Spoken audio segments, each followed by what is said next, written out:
नमस्कार दोस्तों, स्वागत है आपका स्टडी फॉर सिविल सर्विसेज में। स्टडी फॉर सिविल सर्विसेज के ऐप से कोई भी टेस्ट सीरीज, कोई भी कोर्स, कोई भी पीडीएफ अगर आप परचेस करते हैं और उसमें कूपन कोड लगा देते हैं पेमेंट करने से पहले, अप्लाई कूपन की जगह पे ज्ञान सर स्मॉल लेटर में है, सब बिना किसी स्पेस के, ये कूपन कोड लगा के 50% का डिस्काउंट तुरंत मिलेगा। 31 मई तक है ये सिर्फ, और सिर्फ ऐप वाले कोर्सेज में एप्लीकेबल है ये, ठीक है।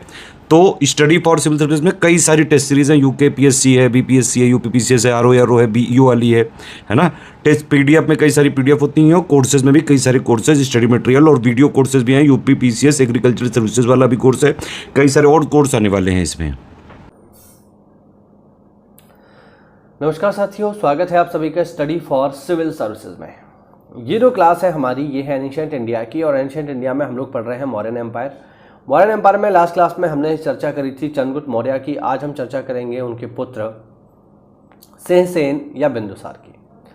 बिंदुसार का समय देखिए तो बिंदुसार का समय है 297 से 273 बीसी तक, ठीक है।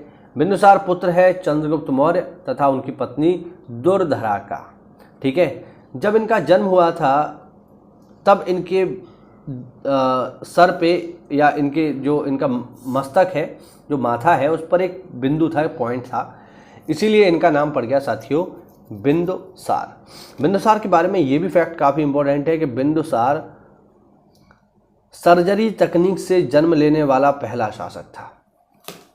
यानी बिंदुसार का जो जन्म हुआ है वो ऑपरेशन से हुआ था। जैसे आज के समय में बच्चे पैदा होते हैं, कुछ की तो नॉर्मल डिलीवरी हो जाती है, कुछ का ऑपरेशन करना पड़ता है। तो ध्यान रखना, इसका ऑपरेशन से यानी सिजेरियन ऑपरेशन करके इसको जन्म दिया गया, इसीलिए ये ऐसा पहला शासक है। तो मैं समझता हूँ बहुत ही इंपॉर्टेंट चीज़ है ये, ठीक है। अच्छा, यूनानी जो लेखक हैं वो बिंदुसार को क्या कहते हैं? यूनानी लेखक बिंदुसार को कहते हैं अमित्रचेट्स। अमित्रचेट्स का मतलब है शत्रुओं का संहारक, जो शत्रुओं को समाप्त करता है, ठीक है। जबकि महाभाष्य में उसका उल्लेख अमित्रघात के नाम से किया जाता है। अमित्रघात मतलब जो उसके मित्र नहीं है उनके ऊपर घात करता है, ठीक है। और अगर आप देखें तो बिंदुसार ने दो सागरों के बीच की भूमि यानी अरब सागर और बंगाल की खाड़ी पर विजय हासिल की। विजय हासिल क्या करी? पिताजी इतना छोड़ गए थे तो इन्होंने कुछ उसमें खास नहीं किया। यूनानी स्रोत उसके पश्चिम राजाओं के साथ कूटनीतिक संबंधों का भी उल्लेख करते हैं। जैसे स्ट्रैबो के अनुसार एंटियोकस जो कि सीरिया के राजा हैं, उन्होंने बिंदुसार के दरबार में राजदूत भेजा, ठीक है। इसी प्रकार प्लिनी ने उल्लेख किया है कि मिस्र के राजा जो हैं, जिनका नाम है टॉलमी सेकंड फिलाडेल्फस, उन्होंने डायनोसियस नाम का राजदूत इनके दरबार में भेजा, ठीक है। और बिंदुसार ने प्रॉपर जो है सीरिया के राजा से, जिनका नाम है एंटियोकस, उनसे पत्र लिखकर कुछ महत्वपूर्ण चीज़ें मांगी। जैसे उन्होंने कहा हमें आपसे 3 चीज़ें चाहिए। ये वो मांग रहे हैं, बिंदुसार मांग रहे हैं किससे? सीरिया के राजा से। क्या क्या मांग रहे हैं? पहला मांग रहे हैं अंगूर की शराब, दूसरा मांग रहे हैं अंजीर, और तीसरा मांग रहे हैं एक दार्शनिक। 3 चीज़ें होने चाहिए। इनमें से 2 चीज़ें तो एंटियोकस ने भिजवा दी, जैसे अंगूर की शराब और अंजीर, लेकिन दार्शनिक उन्होंने नहीं भिजवाया। उन्होंने कहा वो हमारे पास उपलब्ध नहीं है, ठीक है। तो ये इंपॉर्टेंट चीज़ है, थोड़ा ध्यान रखना। और अगर हम देखें साथियों तो दिव्यावदान में संभवतः उसके शासनकाल के दौरान उसके पुत्र अशोक का उल्लेख है। यानी बिंदुसार की जो सबसे महत्वपूर्ण उपलब्धि है वो है अशोक को उन्होंने पैदा किया, वो अशोक के बाप है। यही सबसे इंपॉर्टेंट चीज़ है, ठीक है। अशोक ने तक्षशिला में कुटिल मंत्रियों के विद्रोह पर काबू पा लिया था। मैं आपको बता दूं कि जब बिंदुसार राजा बना तो उसने अशोक को उज्जैन या मालवा का गवर्नर बनाया। ध्यान रखना, ये बात पेपर में पूछ लेता है कि अपने युवा काल में अशोक कहाँ का गवर्नर था, कहाँ का राज्यपाल था। तो अपने युवा काल में अशोक उज्जैन या मालवा का गवर्नर था, ठीक है, यहाँ का गवर्नर था। बाद में अशोक को पता चला कि तक्षशिला में कुछ लोगों ने विद्रोह कर दिया है, तो उस विद्रोह को समाप्त करने के लिए उसे उज्जैन से भेजा गया। कहाँ पर? तक्षशिला में उसको भेजा गया। दिव्यावदान के अनुसार प्राचीन काल में सबसे बड़ी मंत्रिपरिषद बिंदुसार की थी।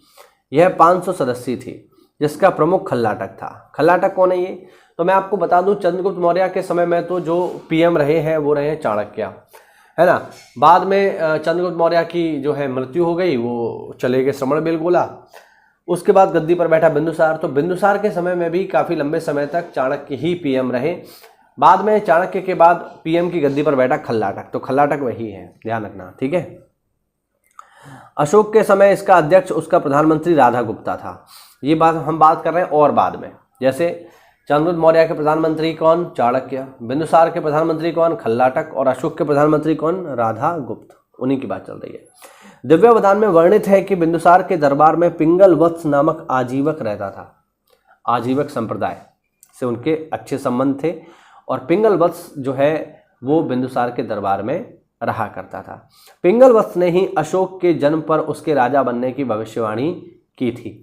उन्होंने कहा कि ये जो है राजा बनेगा, तो मुझे नहीं लगता ये कोई बहुत बड़ी भविष्यवाणी है, राजा का बेटा राजा ही बनेगा। इसमें उन्होंने कुछ अलग क्या कह दिया, लेकिन चलिए फिर भी कह दिया तो कह दिया, महत्वपूर्ण बात है, इसको आप लोग याद रखना, ठीक है। तो ये जो है जानकारी हुई हमारी बिंदुसार के बारे में।